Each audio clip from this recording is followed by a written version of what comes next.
Bank runs are surging. I'm your host, Steve Van Metre, and thanks for joining me today. In our lead story today, a major bank is under full damage control as it's trying to convince its customers that it's not headed toward insolvency. But its customers, well, they're not buying it as money is flowing out in a big way. And we're going to look at in the show of why this bank is far worse shape than they want to admit.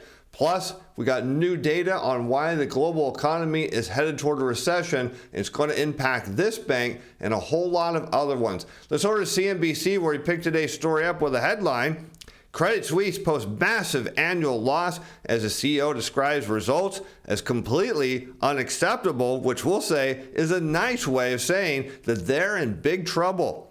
Credit Suisse is telegraphing another substantial full-year loss in 2023 before returning to profitability in 2024. Now, I want to pause right there for a moment and just suggest that the notion that they're saying, hey, for 2023, it's going to be even worse, but don't worry, in 2024, things are going to turn around. Now, I want you to think about the last shows we've been doing. What is the broad narrative? Is that we're headed toward a recession later this year. It's going to be likely really bad. And then that is going to flow into 2024 because recessions don't just last a few months and go away. They generally last more than a year. And for this bank, they're hoping that things turn around in 2024. Well, I got news, not likely. The CEO said on Thursday that full results were completely unacceptable, but underscored the need for ongoing multi-year transformational program. In other words, we're trying to convince you that we know what we're doing when we really don't. Reports of liquidity concerns led Credit Suisse to experience significant outflows of assets under management in late 2022, but the bank has seen a sharp reduction in those outflows and that money was now coming back to some areas of the business. So again, notice how the media sugarcoats this as well. The money flowing out has slowed a bit. Well, don't worry, it is still moving out, and that's the issue. The banks can't handle massive flows of money going out because it impacts their reserves, it impacts their other forms of business. But what I want you to see is that this one aspect of Credit Suisse is likely covering up what is really problems at the rest of the bank.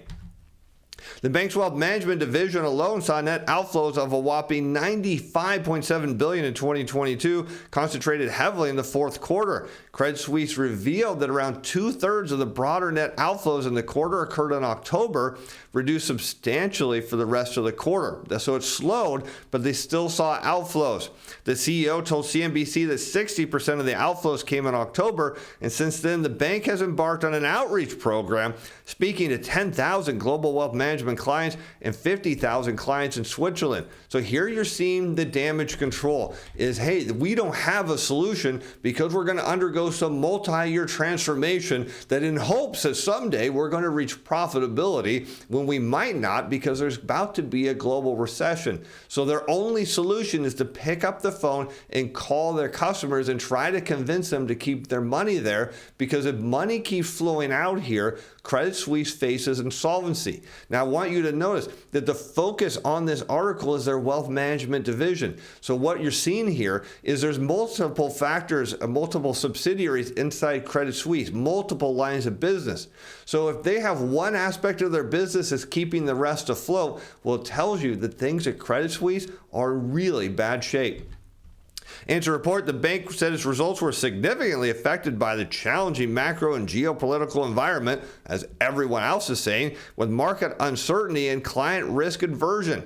This environment has adverse impact on client activity across all our divisions, and while we'd expect to see these market conditions continue in the coming months, we have taken comprehensive measures to further increase our client engagement, regain deposits, as well as assets under management, improve cost efficiencies. So what you're seeing here is they're saying, look, we've got a challenging economy, and that means we need people to invest. But what does it say? Market uncertainty and client risk aversion. So as clients that stop stop trading, stop investing, and maybe move into safer assets, that has a huge impact on the bank here. And they're in desperate need to get this thing going again, because you start to think about the rest of their book. We start to look at here, they're taking comprehensive measures to increase our client engagement, regain deposits. Well, that is telling you that there are other problems at Credit Suisse. Now, I want to add to this story, because if we have a recession later this year, and it is bad as everyone is predicting, and maybe as bad as Michael Burry's saying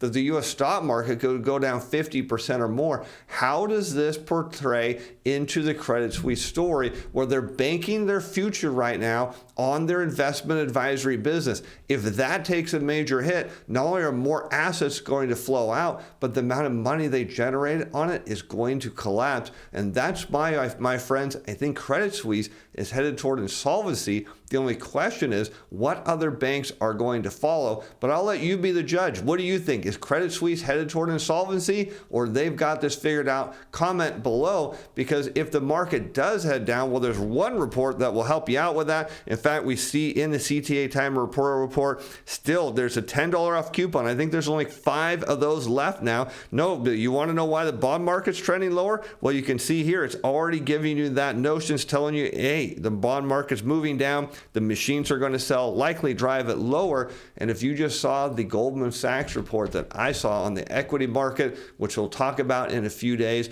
boy, you can see why that report will be so valuable, because it will let you know when the machines are moving before they start to happen.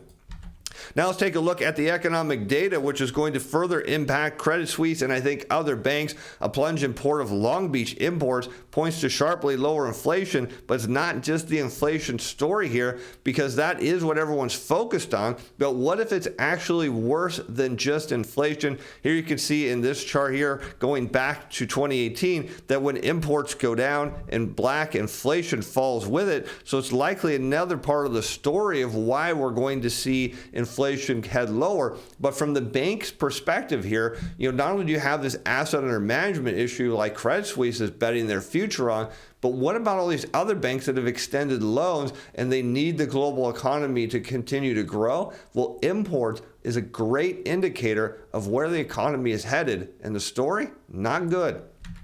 Here you can see in this chart the imports of goods and services into the U.S. When you see declines, you can notably, there's this gray shaded area which indicates there's a recession. So as long as imports are rising or maintaining at a steady rate, everything's okay. And we're already getting signs that those imports are headed down as there's way too much inventory.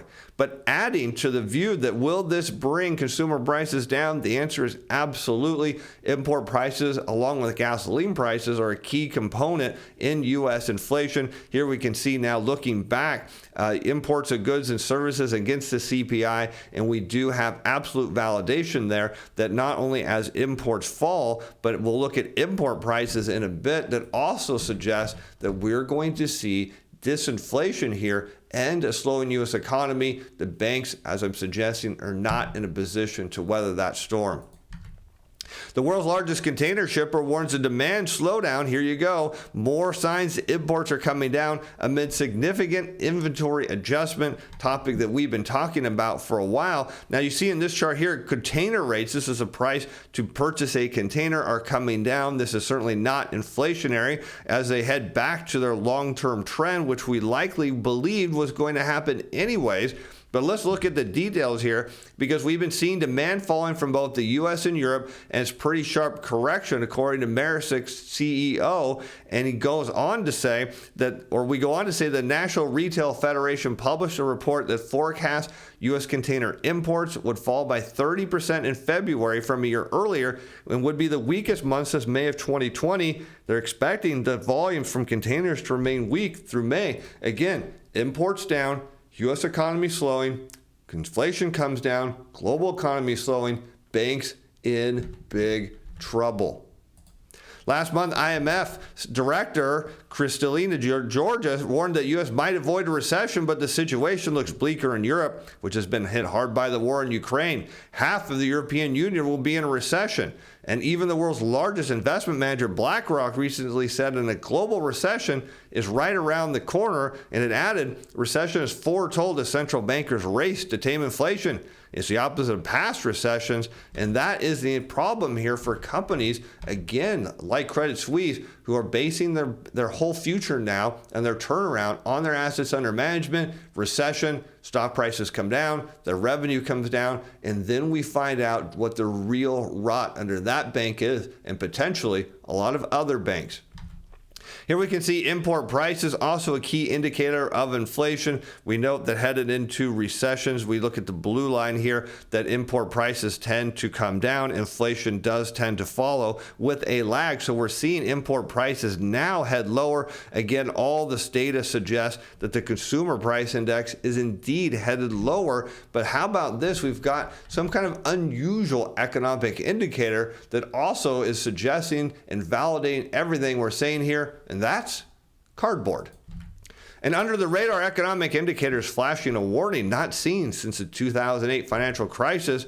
According to data from Fiber Box Association, U.S. cardboard box shipments declined 8.4% in the fourth quarter, representing the largest quarterly decline since the second quarter of 2009 amid the great financial crisis. So as we started out the show, Credit Suisse doesn't want you to know, because if everyone knew underneath how bad their situation likely is, then of course everybody would be fleeing the bank en masse in a bigger way than they are now. But they're under damage control, trying to keep their customers there, trying to keep their assets there so they can try to get this reorganization done in time. But as we just saw with import prices coming down, imports coming down, cardboard box demand coming down, the global economy is headed into recession. And I don't know about you, but I don't think Credit Suisse survives. And with that, I'm Steve Van Metre. Thanks for watching. Thanks for being fans. Bye now.